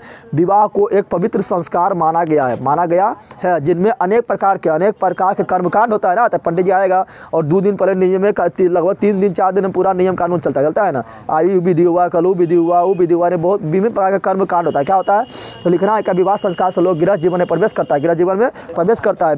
विवाह को एक पवित्र संस्कार माना गया है, इसके अंतर्गत विभिन्न प्रकार के कर्मकांड होता है, विभिन्न प्रकार के कर्मकांड होता है। जैसे लिख सकता है क्या, वागदान, मंडप छादान ना होता है, अरे वागदान, मंडप छादान, ठीक है ना, मंडप निर्माण, ठीक है ना, वधू के घर में वर का प्रवेश, अरे जब बरातिया जाता है ना तो प्रवेशन करता है ना, तो वधू के घर में यानी दुल्हन के घर में, वर यानी दुल्हा के प्रवेश, दुल्हा के, तो वधू के घर में वर के प्रवेश, वर पक्ष का स्वागत, वर वधू का परस्पर निरीक्षण, परस्पर वरमाला करता है तो देखता है ना, दूसरे का निरीक्षण करता है ना। फिर कन्यादान, सिंदूरदान, वागदान, पानी ग्रहण इत्यादि कर्मकांड होता है, समझ आ गया ना। लज्जा होम इसी में आता है, लज्जा होम, अग्नि प्रस्थान ना आता है। तो क्या लिखना है कि विवाह संस्कार से लोग गृहस्थ जीवन में प्रवेश करता है, यह एक पवित्र संस्कार है, इसके अंतर्गत विभिन्न प्रकार का कर्मकांड होता है, विभिन्न प्रकार का कर्मकांड होता है, जैसे वागदान, मंडप निर्माण, ठीक है ना, वधू के घर में वर का स्वागत, ठीक है ना, फिर निरीक्षण, फिर सिंदूरदान, पानी ग्रहण, लज्जा होम, ठीक है, फिर क्या बोलते हैं सिंदूरदान, कन्यादान इत्यादि कर्मकांड होता है, ठीक है। बस यही लिखना है। सभी क्षेत्रों में समान रूप से विवाह संस्कार का आयोजन होता है, सभी क्षेत्रों में समान रूप से ये हटाओ इत्यादि कार्यक्रम होता है, बस इतना तो लिख देना है, समझ आया तुम लोग को। संस्कार कैसे आएगा, तुम लोग आराम से ध्यान से तुम लोग सुन, हम तुम लोग को सुनने से क्या होगा, हम समझा तुम लोग को बताते हैं कि कैसे आएगा तो बना लेगा, अपने से पढ़ेगा तो थोड़ा कुछ हो पाएगा। ये तुम लोग ध्यान से अगर सुन ले तो क्या क्या बोल रहा है कि थोड़ा इधर उधर भी क्वेश्चन पूछेगा तो बन जाएगा। राम परवेश राम का घर कहाँ था, कैसा था, तो राम परवेश राम का घर भिकनटोला में था, कैसा था, तो घर बांस और फूसी का बना हुआ था, ये बतेबे किए हैं ना, बताया तुम लोग को, बतेबे किए हैं। फिर करमवीर कौन था, उसके जीवन से हमें क्या शिक्षा मिलता है, या करमवीर से क्या शिक्षा मिलता है, या करमवीर कथा से हमें क्या शिक्षा मिलता है, कुछ भी पूछे, समझ आ रहा है ना। तो लिखेगा क्या, करमवीर कौन था, करमवीर, तो लिखा है करमवीर राम परवेश राय था, राम परवेश राम था। अब बोल रहा है उसके जीवन से हमें क्या शिक्षा मिलता है, तो उसके जीवन से हमें शिक्षा मिलता है कि मनुष्य को अपना, मनुष्य मतलब देखो वो भी गरीब था, अरे गरीब नहीं था वो, गरीबन था वो, लेकिन वो पढ़ लिख के आगे बढ़ गया कि ना। तो लिखना है कि इसके जीवन से शिक्षा मिलता है, इसके जीवन से हमें शिक्षा मिलता है कि हमें तकलीफ़ों से, हमें परेशानियों से गरीबी से घबराना नहीं चाहिए, उसको डट कर मुकाबला करना चाहिए और हमें लगातार परिश्रम करते हुए महान पद का प्राप्ति करना चाहिए और यह मनुष्य के लिए संभव है, यही रहता है। वो भी गरीब था लेकिन वो लगातार परिश्रम नहीं किया था और परिश्रम के बल पर महान पद प्राप्त किया था। तो वही बोलता है कि इससे हमको क्या शिक्षा मिलता है, तो इससे शिक्षा मिलता है कि मनुष्य को अपने तकलीफ़ों से घबराना नहीं चाहिए, बल्कि उसका डट कर सामना करना चाहिए और लगातार परिश्रम करते हुए उस परेशानियों को दूर कर उच्चतम पद को प्राप्त करना चाहिए। बस ये शिक्षा मिलता है, इतना लिखना है, बहुत बड़ा इसमें लिखा है, सब हटाओ। ये बताइए कि राम प्रवेश की प्रतिष्ठा कहाँ देखी गई, बताइए कि राम प्रवेश की प्रतिष्ठा कहाँ देखा, गांव में, विद्यालय में, महाविद्यालय में, विश्वविद्यालय में, राज्य स्तरीय परीक्षा, केंद्रीय प्रशासन ने, बताइए किए ना, ये तो बताइए दिए हैं। पूछेगा राम का जन्म कहाँ हुआ, तो भिकनटोला में हुआ। भिकनटोला कहाँ है, बिहार में है। भिकनटोला कौन आया था, एक शिक्षक आया था, ठीक है ना। कुछ अगर राम के जीवनी लिखे तो वही सब लिख देगा। राम एक दलित परिवार के थे, उसका घर वह काफ़ी गरीब था, उसका घर बाँस फूसा का बना हुआ था, ठीक है। तो उसका जीवन के बारे में लिखेगा, जीवन के बारे में, फिर वो आगे मेहनत करते हुए विद्यालय महाविद्यालय में टॉप करते हुए, इस तरह मतलब आगे बढ़ा के लिख देगा, ठीक है ना, जो बताए थे वही करके। अगला है कि समाज के, इससे तो आना क्वेश्चन फिक्स रहता है, स्वामी दयानंद सरस्वती के बारे में, समाज के उन्नयन में स्वामी दयानंद सरस्वती के योगदान पर प्रकाश डाले ना। समाज के उन्नयन में स्वामी दयानंद सरस्वती के योगदान पर प्रकाश डाले तो लिखेगा समाज के उद्धार में स्वामी दयानंद सरस्वती का योगदान अभूतपूर्ण है या उल्लेखनीय है। उसने समाज में विद्यमान विभिन्न प्रकार की कुरीतियाँ जैसे मूर्ति पूजा, छुआछूत, विधवा विवाह को प्रोत्साहन करना, स्त्री शिक्षा पर जोर देना, बाल विवाह पर रोक लगाना इत्यादि कार्य को किया था। इस प्रकार स्वामी दयानंद सरस्वती का सामाजिक कार्य में महत्वपूर्ण योगदान था। नहीं लिख पाएगा, बस हो गया। ये सब करा के इतना बात तुम लोग को बोले हैं। फिर है कि कौन इम्पोर्टेंट, यहाँ पर तुम लोग जाएगा आगे तो मिलेगा महाशिवरात्रि पर, ये हटाओ। स्वामी दयानंद सरस्वती मूर्ति पूजा के प्रति अनास्था कैसे हुई, तो तुम लोग को लाख बार बताएं कि स्वामी दयानंद सरस्वती जो है मूर्ति पूजा विरोधी कैसे हुआ, लाख बार बताएं या स्वामी दयानंद सरस्वती मूर्ति पूजा विरोधी कैसे हुआ। तो लिखना है स्वामी दयानंद सरस्वती का माता पिता शिव भगवान का भक्त था, तो महाशिवरात्रि के दिन उनके माता ब्राह्मण परिवार में था तो शिव भगवान के भक्त था ना, तो महाशिवरात्रि के दिन उसके माता पिता शिव भगवान का पूजा कर रहा था, तो उसी दिन स्वामी दयानंद सरस्वती, जिसका नाम मूल संकल्प था बच्चा में, तो स्वामी दयानंद सरस्वती ने देखा था कि चूहा जो है भगवान शिव पर चढ़कर प्रसादी खा रहा है, तो उसने सोचा था कि जो अपना रक्षा खुद नहीं कर सकता है चूहा से, वो हम लोग का रक्षा क्या करेगा। और उसी दिन उसकी प्यारी बहन का मृत्यु भी हो गया था, तो उसने सोचा कि मेरा माता पिता जब शिव भगवान का इतना बड़ा भक्त है और उसी दिन मेरा बहन को मर गया, यानी भगवान मूर्ति में कोई दम ना होता है, ठीक है ना, मूर्ति में भगवान नहीं होता है, ठीक है ना। अगर मूर्ति में भगवान होता तो ये हमारे बहन की रक्षा जरूर करता और चूहा से भी अपना रक्षा जरूर करता, ठीक है ना। तो उसी दिन उसका प्यारी बहन का मृत्यु हो जाने पर उसे मूर्ति पूजा से विश्वास उठ गया, ठीक है ना, और वह उसी दिन से मूर्ति पूजा का विरोधी हो गया। ये सब लिखना को भारी बात है। हाँ, स्वामी दयानंद ने समाज को उद्धार के लिए क्या किया, ये बताइए किए हैं। ये तो पहले क्वेश्चन में जो था वही क्वेश्चन मैंने बताए थे। स्वामी दयानंद सरस्वती ने समाज को उद्धार के लिए छुआछूत पर बल दिया था, छुआछूत की समाप्ति पर बल दिया था, बाल विवाह की समाप्ति पर बल दिया था, विधवा विवाह के प्रोत्साहन पर बल दिया था, विधवा विवाह के प्रोत्साहन पर बल दिया था। और लिख सकता है क्या, तो और लिख सकता है तुम लोग छुआछूत हो गया, विधवा विवाह हो गया, बाल विवाह पर रोक लगाया था, मूर्ति पूजा का विरोध किया था, ठीक है ना, और कई प्रकार और आर्य समाज की स्थापना भी किया था ना, क्या था, आर्य समाज की स्थापना किया था। तो वही सब लिखना है, समझ लो आ गया ना। स्वामी दयानंद सरस्वती का जन्म कहाँ हुआ था, जानवे कहता है स्वामी दयानंद सरस्वती का जन्म गुजरात के टंकरा ग्राम में 1824 ईस्वी में हुआ था, है ना, हुआ था। स्वामी दयानंद सरस्वती का जन्म गुजरात के टंकरा ग्राम में 1824 ईस्वी में हुआ था, मृत्यु 1883 ईस्वी में, पता है ना, 1824 में हुआ था। फिर समाज के सुधार के लिए उसने क्या किया था, वही कितना, अरे सबसे सब एक चीज़ पूछ ले, समाज के सुधार के लिए उसने निम्नलिखित कार्य किया है, जैसे छुआछूत पर इसको समाप्त करना, मूर्ति पूजा का विरोध करना, बाल विवाह पर रोक लगाना, विधवा विवाह को प्रोत्साहन करना, विधवा विवाह को प्रोत्साहन करना, ठीक है ना। फिर आर्य समाज की स्थापना करना, आर्य समाज की स्थापना करना निम्नलिखित कार्य किया था।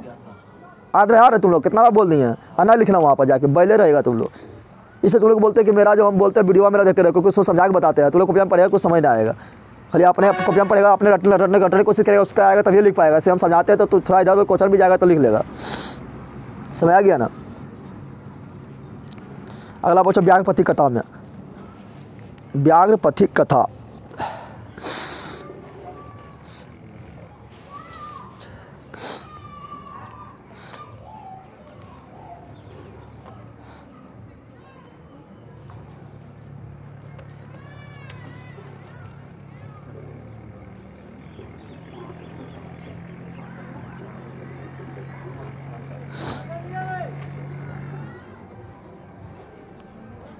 देख यहाँ पर क्वेश्चन नंबर 3 देख, ज्ञानम भारा क्रिया बिना, ज्ञानम भारा क्रिया बिना, यानी ज्ञानम भारा यानी ज्ञान का तुम उपयोग नहीं करेगा, ठीक है। तो ज्ञान के बिना क्रिया बिना, यानी ज्ञान का तुम अगर उपयोग ना किया, ज्ञान तुम्हारे पास है लेकिन उसका उपयोग ना किया, तू भार के समान है। उसका क्या है, तुम्हारे पास बहुत ज्ञान है, एकदम पूरा ज्ञानी है, लेकिन उसका उपयोग नहीं कर रहा है।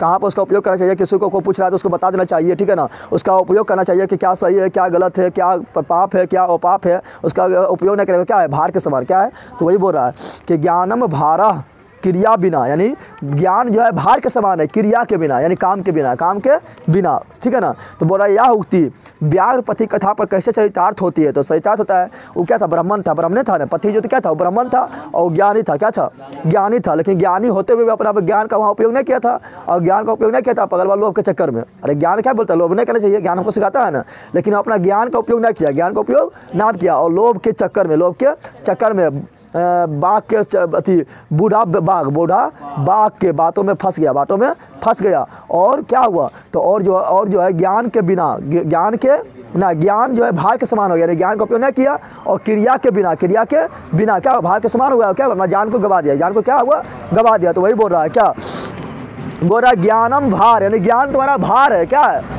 कब तुम्हारा भार है, जब उसका तुम क्रिया बिना, यानी जब उसका तुम क्रिया नहीं करेगा, जब तुम उसका उपयोग नहीं करेगा, तो ज्ञान तुम्हारे पास जब कोई काम करना हो तो और भारे है, कौन सी है। तो वही बोल रहा था, क्या लिखेगा पथिक जो था वो ज्ञानी था, लेकिन ज्ञानी रहते हुए भी वह अपना ज्ञान का उपयोग नहीं कर पाया, वह बूढ़े बाघ के बातों में फंसकर, बूढ़े बाघ के बातों में आकर लोभी के चक्कर में, तो बूढ़े बाघ के बातों में आकर और लोभ के चक्कर में बूढ़े बाघ के बात में फंस गया। क्या लिखना है, पथिक ज्ञानी होते हुए भी लोभ के चक्कर में बूढ़े बाघ के बातों में फंस गया, तो यहाँ इससे और वह अपना जान गवा दिया, तो यहाँ पर यह उक्ति पूरी तरह चरितार्थ होती है, कि ज्ञान भार है, ज्ञान क्या है, भार है क्रिया का बिना, यानी ज्ञान तुम्हारा भार है, जब तक उसका तुम उपयोग सही से नहीं करेगा, तो ज्ञान भार है क्रिया के बिना, यानी ज्ञानम भारा क्रिया बिना, वही हुआ, बस हो गया।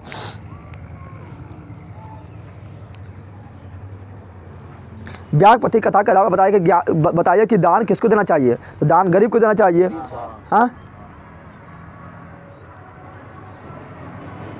व्याघ्रपथिक कथा कहाँ से लिया गया, तो बताइए कि व्याघ्रपथिक कथा हितोपदेश के पहला खंड मित्र लाभ खंड से लिया गया।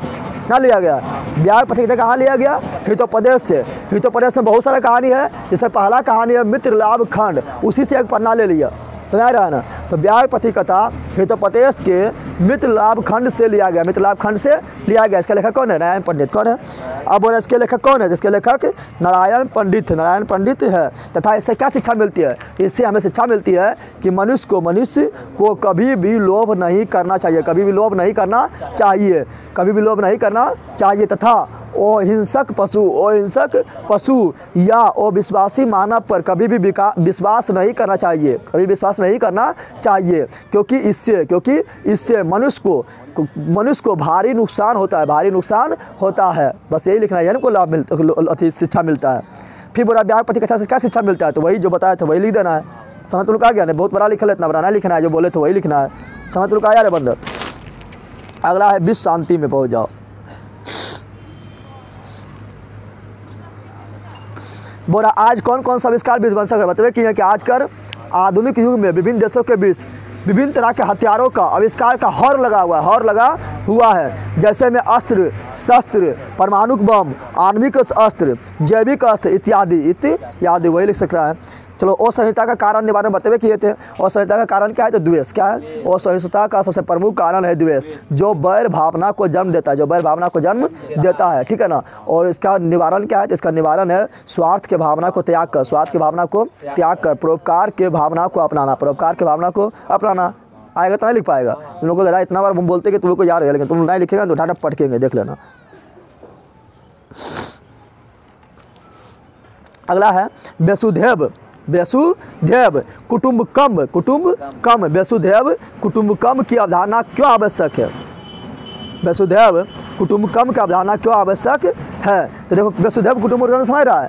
वसुधैव कुटुम्ब का मतलब होता है कि पूरा विश्व हमारा क्या है, परिवार है। क्या है, यानी पूरा विश्व जो है हमारा परिवार है, यानी कुटुम्ब के समान है। पूरा विश्व के कोई भी हमारा देश में आएगा तो उसे क्या करेंगे, उसका आदर होगा, सत्कार होगा। जिस प्रकार कोई कुटुंब का आदर करना होता है, उसी का पूरा विश्व मेरा क्या है, परिवार है। पूरा विश्व का व्यक्ति कोई भी भारत में आएगा तो उसका क्या होगा, उसका आदर होगा, सम्मान होगा, ठीक है ना, क्योंकि उससे मारधाड़ ना होगा। तो वही बोल रहा है क्या, अगर पूरा विश्व में अगर शांति स्थापित करना है, वो शांति को हटाना है, शांति स्थापित करना है, तो हमको अपनाना पड़ेगा, पूरा विश्व को अपनाना पड़ेगा वसुधैव कुटुम्बकम। यानी पूरा विश्व मेरा एक परिवार है, सभी लोग मेरा पूरा परिवार है, सभी लोग एक दूसरे से लड़ना चाहिए और आदर सम्मान करना चाहिए, ठीक है ना। तो वही बोल रहा है कि वसुधैव कुटुम्बकम का हटाना क्या आवश्यक है, लिखना वर्तमान विश्व में शांति का वातावरण है। नहीं देख रहा है, अभी देखो यहाँ पर रूस जो है ना, अभी पूरा माहौल चल रहा है, रूस जो है यूक्रेन पर हमला कर देगा। जैसे यूक्रेन पर हमला हुआ, तीसरा विश्व युद्ध हो जाएगा। अब वो जल्दी होने वाला है, हमला करने वाला है। देखो अभी पूरा नौसेना ने तैयार कर दिया है, तो पूरा अभी अशांति है। कौन सी है, अशांति है, ठीक है ना। तो वही बोल रहा है क्या, विश्व अशांति का क्या कारण है, विश्व अशांति का क्या कारण है।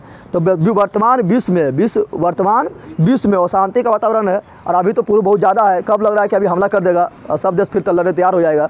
वातावरण है या सार्वभौमिक समस्या है, यानी यह पूरा विश्व का समस्या है। अरे पूरा विश्व में शांति है ना, ये पूरा विश्व का समस्या है। तो वही बोल रहा है, यह सार्वभौमिक समस्या और दुख का कारण है, इस अशांति का मूल कारण कि स्वार्थ भावना है कि सब कुछ हम ही करिए, हम ही आगे बढ़िए, हम ही पढ़िए, हमारे पास धन हो, हमारे पास सब कुछ हो, विद्या हो, और सब लोग गरीबे रहे, भिखारिये रहे, है ना। तो वही बोल रहा है क्या, इस अशांति का मूल कारण स्वार्थ है। क्या है, स्वार्थ है, ठीक है ना। इसका निराकरण क्या है, परोपकार की भावना। क्या है, परोपकार की भावना, ठीक है ना। और यह तभी संभव है, ये कब तक संभव होगा, मतलब हमको स्वार्थ की भावना त्यागना है, परोपकार की भावना को अपनाना है। पूरा विश्व में क्या है, तो अशांति है, तो इसको दूर करने के लिए स्वार्थ की भावना को त्यागना है, परोपकार की भावना को अपनाना है। और यह तभी संभव है, जब हम पूरा विश्व को वसुधैव कुटुम्बकम, यानी पूरा विश्व मेरा परिवार है, ठीक है ना, कुटुंब की तरह है, ठीक है ना। तो वसुधैव कुटुम्बकम यानी परिवार की तरह समझा जाए, तभी संभव है। हाँ, परिवार जब समझता तो लड़ाई नहीं करता, तो परिवार ने समझा तो लड़ाई होगा, परिवार से लड़ाई नहीं होगा, तो वही है, ठीक है ना। विश्व शांति का क्या कारण है, बतावे कि है, तो विश्व शांति का प्रमुख कारण है द्वेष और असहिष्णुता। समझ आ गया ना। तो वही बोल रहा है कि विश्व अशांति का क्या कारण है, त्यों आए को उत्तर दे। या अशांति का मूल कारण क्या है, तो लिखना अशांति का मूल कारण या विश्व शांति का मूल कारण है द्वेष और असहिष्णुता। क्योंकि यह वैर भावना को जन्म देता है, ठीक है ना। ये वैर भावना को जन्म देता है, और ये दोनों दोष यानी द्वेष और असहिष्णुता, द्वेष भावना एवं अशांति को जन्म देता है। बोलेगा इसका निवारण क्या है, तो निवारण वही स्वार्थ भावना को त्याग दो और परोपकार की भावना को अपनाओ। पूछता तो लिख देते हैं, लेकिन तुम लोगों को पूछा तो लिख देना है। विश्व शांति पाठ से हमें क्या शिक्षा मिलता है? क्या शिक्षा मिला इतना पढ़ाने के बाद? तो विश्व शांति पाठ से हमें शिक्षा मिलता है, विश्व शांति पाठ से हमें शिक्षा मिलता है कि पूरा थी हमें स्वार्थ के भावना को त्याग कर, स्वार्थ के भावना को त्याग कर, परोपकार के भावना को अपना कर, परोपकार के भावना को अपना कर, पूरा विश्व को अपना परिवार मानकर, पूरा विश्व को अपना परिवार मानकर, ठीक है ना, शांति के मार्ग पर, शांति के मार्ग पर चलना चाहिए, शांति के मार्ग पर चलना चाहिए। और यह वसुधैव कुटुम्बकम, वसुधैव पूरा विश्व को, पूरा विश्व को वसुधैव कुटुम्बकम, वसुधैव कुटुम्बकम के नियम को पालन करते हुए, नियम को पालन करते हुए वो शांति को दूर कर, वो शांति को दूर कर, शांति के भावना को अपनाया जाए, शांति के भावना को अपनाया जाए। यही सब लिखना है, यही से शिक्षा मिलता है। तो आराम से लिख देगा। मंगलम पाठ में आ जाओ। मंगलम पाठ में क्या बोल रहा है? बोल रहा है कि अच्छा, नदी और विद्वान में क्या समानता है पूछेगा, तो क्या लिखेगा? तो मंगलम पाठ में बताया गया है कि नदी और विद्वान में क्या समानता है, तो बोलेगा मुंडकोपनिषद में महर्षि वेद व्यास जी जो कहा गया, महर्षि वेद व्यास क्या कहा है? तो महर्षि वेद व्यास कहा है कि जिस प्रकार नदी, ठीक है ना, जिस प्रकार नदी बहती हुई अपने नाम और रूप को त्याग देता है, यानी नदी जब बहता है ना, जब तक नदी बह रहा है तब ठीक है, और जब समुद्र में मिल जाता है तो कौन नदी है पता है ना, है ना। तो लिखेगा कि पूछेगा नदी और विद्वान में क्या समानता है, तो बोलेगा जिस प्रकार महर्षि मुंडकोपनिषद में महर्षि वेद व्यास का कहना है कि जिस प्रकार नदी बहते हुए अंत में अपना नाम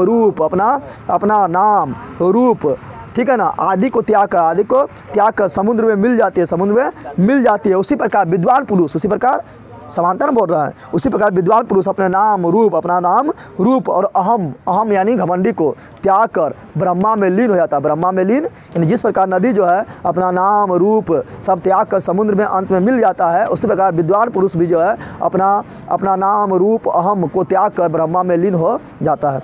अगला तो क्या है? आत्मा का स्वरूप कैसा है, वह कहाँ रहती है, वह कहाँ? तो ये आराम से लिखेगा कठोपनिषद में। आत्मा के बारे में कहाँ लिखा गया? कठोपनिषद में। कहाँ लिखा गया है? अरे तुम लोग नाचिकेता के बारे में देखा है ना, नाचिकेता के और यम के बीच जो संवाद हुआ कहाँ हुआ? कठोपनिषद में है ना। तो वही बोला आत्मा का स्वरूप कैसा, आत्मा का स्वरूप कैसा है? तो आत्मा का स्वरूप कैसा है? तो लिखेगा कि कठोपनिषद में आत्मा का स्वरूप बहुत ही व्यापक है, बहुत ही क्या है? व्यापक है। आत्मा यह महान से भी महान है, ये क्या है? महान से भी महान है। और इसका रहस्य समझने वाला सत्य का अन्वेषण करता है। इसका रहस्य जो समझ गया क्या करेगा? सत्य का खोज कर ले। क्या कर लिया?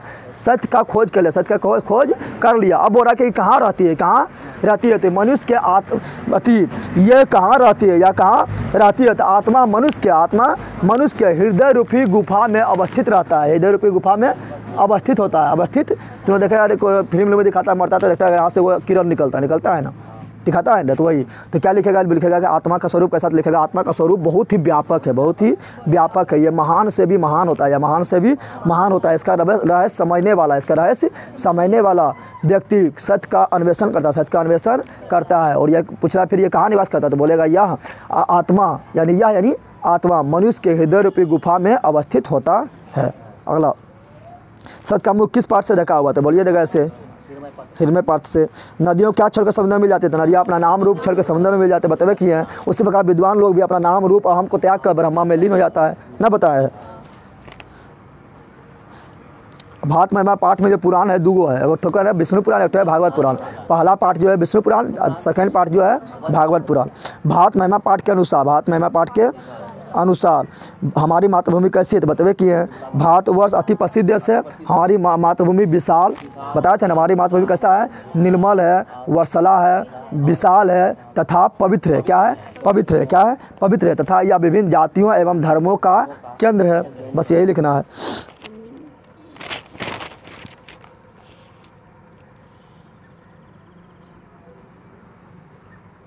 पूछेगा भारत महिमा पाठ के आधार पर भारत की विशेषताओं का वर्णन करें। तो वही लिखना है कि हमारे मातृभूमि काफ़ी विशाल है, वर्षला है, निर्मल है, पवित्र है, ठीक है ना, पवित्र है। और ये प्राकृतिक सौंदर्य से परिपूर्ण है, प्राकृतिक सौंदर्य से परिपूर्ण है। यहाँ पर विभिन्न प्रकार के जातियों एवं धर्मों का केंद्र है, जातियों एवं धर्मों का केंद्र है। यह देश का गुणगान बोल रहा है, विशेषता लिखने बोल रहा है ना, इस देश का गुणगान देवता भी करते हैं, देवता लोग भी करते हैं और इस देश में जन्म लेना चाहते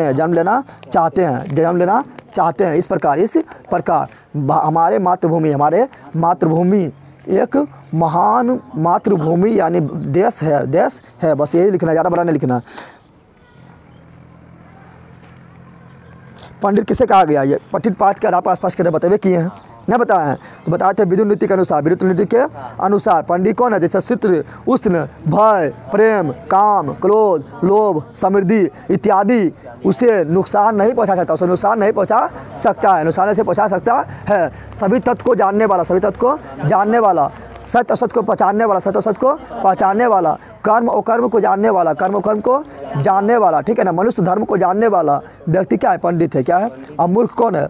अगला पूछा मूर्ख कौन है तो बताइए कि हैं मूर्ख कौन है? तो मूर्ख व्यक्ति वो है जो बिना बुलाए कहीं आ जाता है, बिना पूछे बकबक करता है और वो विश्वासी व्यक्ति पर विश्वास कर लेता है। ऐसे तुमने बताया था ना, पथिक जो था वो विश्वासी पर विश्वास कर लिया, जान गंवा दिया। तो 3 गो क्या?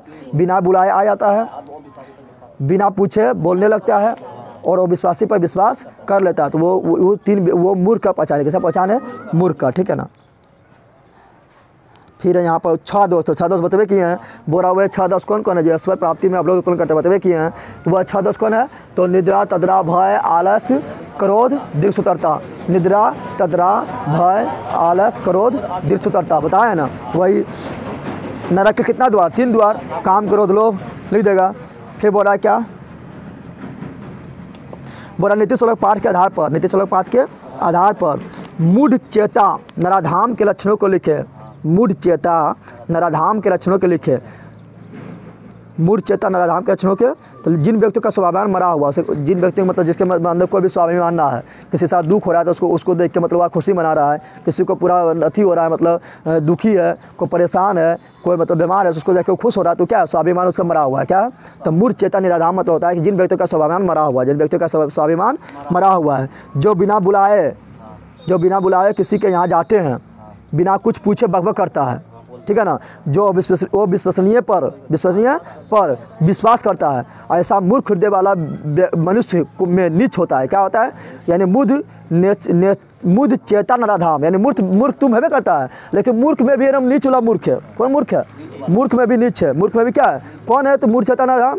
अर्थात ऐसे ही व्यक्तियों को नीति श्लोक पाठ में मूढ़ चेता नराधाम कहा गया। तो क्या बोलेगा कि नीति श्लोक पाठ के आधार पर मूढ़ चेता नराधाम के लक्षणों को लिखे। तो क्या लिखेगा?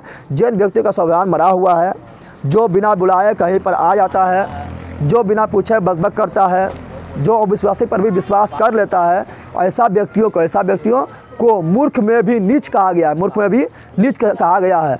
और नीति श्लोक पाठ में ऐसे मूर्ख हृदय वाला मनुष्य को मूढ़ चेता नराधाम कहा गया है। समझ में आ गया?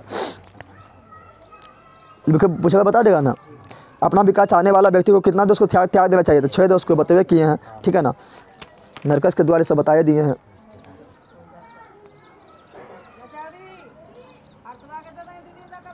चलो अगला मंदाकिनी वर्ण में पहुंचो। मंदाकिनी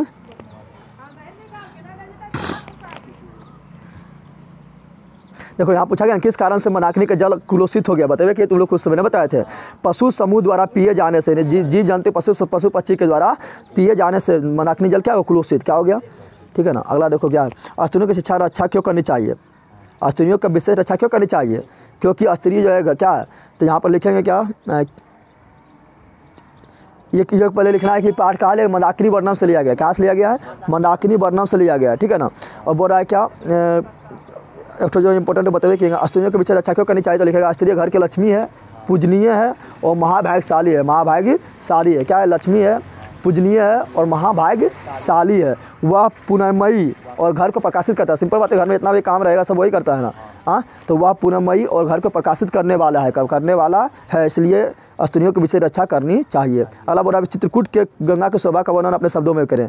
चित्रकूट की गंगा की शोभा का वर्णन अपने शब्दों में करें। यानी चित्रकूट में ना है मंदाकिनी नदी वहाँ से बहती है ना, तो वही बोल रहा है उसका शोभा का वर्णन अपने शब्दों में करें, या बोलेगा मंदाकिनी के शोभा का वर्णन किस रूप में किया गया है, या बोलेगा मंदाकिनी का वर्णन अपने शब्दों में करें, या बोलेगा मंदाकिनी का 5 वाक्य में उत्तर दे, तो अपने बोल देगा। ठीक है ना, जब वो बोला गया है तो लिखना है कि चित्रकूटे का शोभा का वर्णन, तो लिखेगा चित्रकूटस पर्वत के निकट, चित्रकूट पर्वत के निकट मंदाकिनी नदी बह रही है, मंदाकिनी नदी बह रही है, जिसको शोभा व्यवस्था को बढ़ा रहा है, शोभा व्यवस्था को बढ़ा रहा है, तथा वहाँ पर विभिन्न प्रकार के पशु पक्षी का आवाज़, पशु पक्षी का आवाज़ निकाल कर उसका शोभा व्यवस्था को बढ़ा रहा है, एवं विभिन्न प्रकार के वहाँ पर क्या है, विभिन्न प्रकार के वहाँ पर जीव जंतु पेड़ पौधा है जो प्राकृतिक सौंदर्य से परिपूर्ण है, एवं वहाँ पर विभिन्न प्रकार के, एवं वहाँ पर हर वर्ष साधु संत आकर स्नान करते हैं, साधु संत स्नान करती है, जिससे मंदाकिनी नदी का शोभा व्यवस्था, चित्रकूट पर्वत का शोभा व्यवस्था बढ़ जाता है। तो वही लिखना है, समझ तो आ गया ना,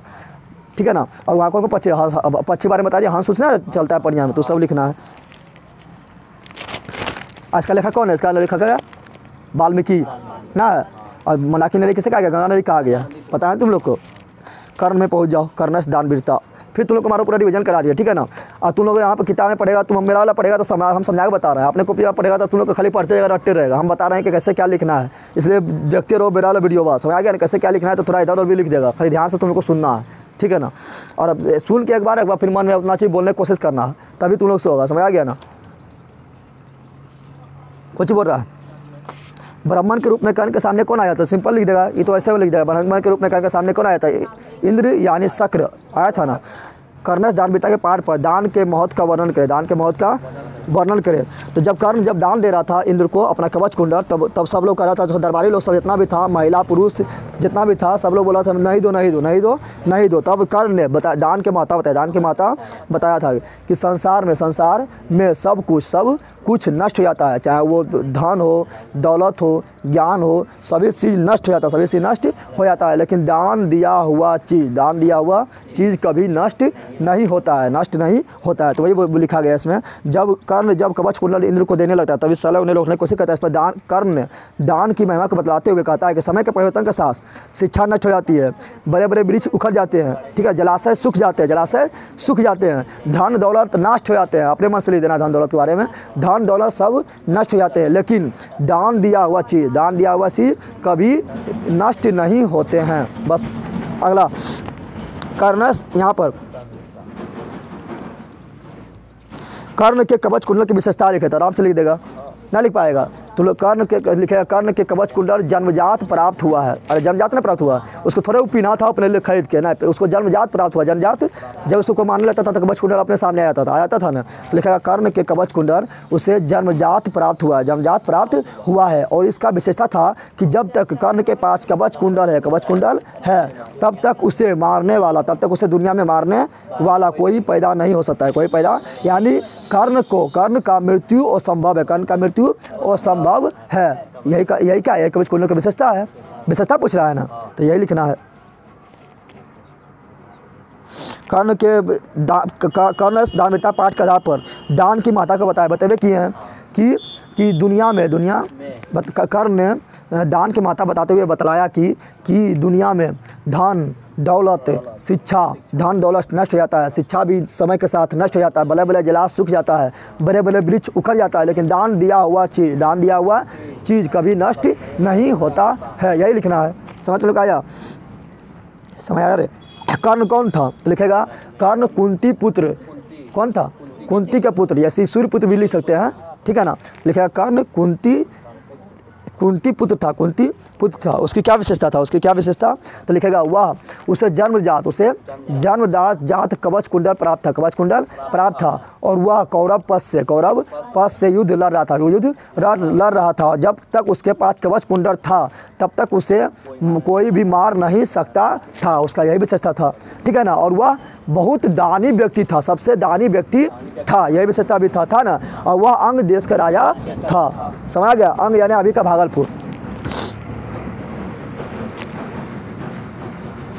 6 वेदांग का नाम लिखो, 6 वेदांग का नाम लिखो, व्याकरण, ज्योतिष, निरुक्त, शिक्षा, कल्प, छंद। समझ तुम लोग आ गया, तो जब आप तुम लोग को रिवीजन करना होगा तो यही वाला देख लेना, क्योंकि इसमें थोड़ा हम और क्वेश्चन एक्स्ट्रा बताए, तो ये देख लेना तुम लोग को, ठीक है ना। एक बार अभी तो आए तो हम कराई दी रिवीजन, फिर तुम लोग कोनो दिन रिवीजन कर लेना, फिर एक दिन परीक्षा जो दिन रहेगा उस दिन पढ़ के चल जाना, ऑब्जेक्टिव सही पूरा, और व्याकरण वाला भी समझा रहा है। जो दिन परीक्षा रहेगा उस दिन हम जितना चीज़ बोले व्याकरण वाला भी पहले ऑब्जेक्टिव सब पढ़ लेना है, फिर सब्जेक्टिव पढ़ लेना है। संस्कृत बहुत कम है, नहीं पढ़ पाएगा, और व्याकरण वाला जो ऑब्जेक्टिव कराए वो सब पढ़ के जाना, समझा गया ना।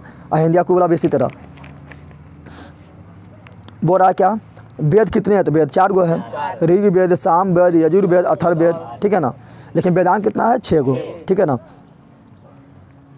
कुल की रक्षा कैसे होती है? कुल की रक्षा चला 4 से होती है, बतावे किए ना। गुरु के द्वारा शास्त्र का क्या लक्ष्य बताया गया? बताया था कि शास्त्र का, गुरु के द्वारा शास्त्र का लक्ष्य बताया गया कि शास्त्र मनुष्य के कर्तव्य तथा कर्तव्य का ज्ञान प्रदान करता, कर्तव्य तथा कर्तव्य का ज्ञान प्रदान करता तथा मनुष्य को ज्ञान देते हुए, ज्ञान का उपदेश देते हुए उसे अनुशासित बनाता है। ये तो बताइए क्या शुरू में बताया है रे। पूछेगा शास्त्र मनुष्य किन चीज़ का बोल कराता है? कर्तव्य वो कर्तव्य का, ठीक है ना। वेद कितना है? 6 गो बताइए कि है। इसी में याद रखना तुम लोग क्या, सांख्य दर्शन का प्रवर्तक कपिल है, न्याय दर्शन का प्रवर्तक महर्षि गौतम है, व्याकरण का पाणिनि है, योग का पतंजलि है, योग का क्या है? पतंजलि है, वैशेषिक दर्शन का कनाड है, सांख्य का कपिल, न्याय का गौतम, वैशेषिक का कनाद, योग का पतंजलि, और व्याकरण का पाणिनि। याद रहेगा? खत्म हो गया तुम लोग को पूरा, हमने करवा दिए। फिर समझ गया ना। तुम लोग अपने पढ़ेगा तो देखो क्या होगा, तुम लोग अपने पढ़ेगा, तुम लोग कैसे पढ़ना बता रहते हैं। तुम लोग अपने पढ़ेगा तो कितना कॉपियाँ में पढ़ेगा समझ नहीं आएगा। इस तरह हम जिस तरह बोल रहे हैं इसको तुम वीडियो देखना है। हाँ, एक क्वेश्चन कैसे हम पूरा बता दिए, तो उसका आख्या बन करके तुम लोग को बोलने की कोशिश करना है कि इतना चीज़ बोले उस तरह जैसे हम बोले उससे नहीं जरूरी है, मतलब उसको समझ पाया है कि ना, उसका कहानी तुम लोग अपने मतलब बोल सकता है कि ना। समझ गया ना। आँख बन करके बोलने की कोशिश करना हो जाएगा, समझ गया ना। समझ गया जितना भी तुम लोग को पढ़ा है, क्योंकि हम समझा के बताएं तो वीडियो बाद देख के अक्षर बन के बोलना है, तब होगा। कॉपिया नहीं पढ़ना है, समझ गया ना। कॉपिया पढ़ेगा तो खाली अपने रटे में खड़ी रहेगा, रटना थोड़ा समझना है कि उसको आँख बन करके फिर बोलना है, समझ गया तुम लोग को। तो इतने रख तुम लोग को, तो इला तुम लोग देखते रहना है, ठीक है। उसके बाद तुम लोग आज मार्कशीट हो सकता है भरने, बता दे कैसे भरना है। मार्कशीट किसी पास है? अरे होगा ना, किताब तुम तो होबे करेगा दिल, हाँ, तो भरने बता देंगे कैसे क्या क्या भरना है।